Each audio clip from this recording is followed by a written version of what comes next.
اللہم صلی علی سیدنا محمد وعلی آل سیدنا محمد وبارک وسلم۔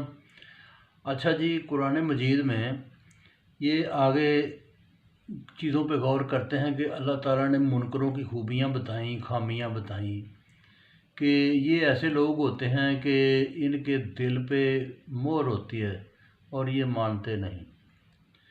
بات یہ ہے کہ تبلیغ کرنا، دعوت اسلام دینا، دعوت اخلاق دینا، یہ تو دیکھیں ایک جو ہے نا وہ طریقہ کار اسلام کا، لیکن آگے طرح طرح کے لوگ ملتے ہیں۔ کچھ لوگ ہوتے ہیں وہ غور و فکر کرنے والے ہوتے ہیں، جلدی مان جاتے ہیں۔ کچھ لوگ ایسے ملتے ہیں جو کہ کچھ ٹائم لگتا ہے مان جاتے ہیں۔ کچھ لوگ ایسے ہوتے ہیں جو کہ بالکل نہیں مانتے، الٹا وہ دشمنی پہ اتر آتے ہیں اور ایسے لوگوں کو جو ہے نا وہ نقصان پہنچاتے ہیں۔ بہت سارے انبیاء کو قتل کیا گیا، بہت سارے جو ہے نا وہ صالحین کو، بہت سارے اماموں کو جو ہے نا بہت سارا نقصان لوگوں نے اٹھایا۔ تو بات یہ ہے کہ یہ طرح طرح کے اس طرح کے لوگ ہوتے ہیں۔ اچھا، پھر بیچ میں یہ جو ہوتے ہیں نا منکر، یہ کئی ایسے ہیں جو مان کر بھی شک میں ہوتے ہیں، دغا باز ہوتے ہیں، ان کو شعور نہیں ہوتا، کفر سے لگاؤ رکھتے ہیں، دوزخی ہوتے ہیں، کہ فسادی ہوتے ہیں، فساد کرنے والے، مگر کہتے ہیں کہ ہم اصلاح کرنے والے ہیں، ٹھیک ہے، اور ایمان والوں کو وہ بیوقوف سمجھتے ہیں۔ اب اس سے سبق کیا ملتا ہے؟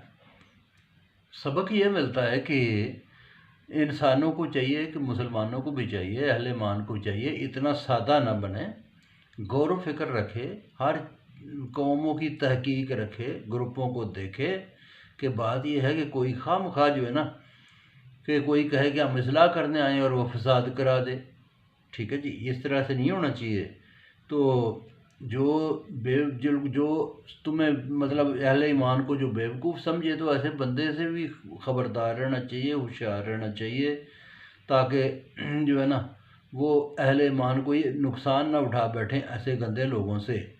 تو اس میں بے شک وہ کوئی انسان ہو، بے شک کوئی جماعت ہو، بے شک کوئی ادارہ ہو، بے شک کوئی ملک ہو باہر کا، کوئی اور قوم ہو، یہ سب کے لیے یہ چیز جو ہے نا وہ صادر آتی ہے کہ لوگوں کو دیکھ کے پرکھ کے پھر ان کے ساتھ اس طرح سے لاہ عمل طے کیا جائے تاکہ کوئی انسان کسی سے دھوکہ نہ کھا لے، ٹھیک ہے جی۔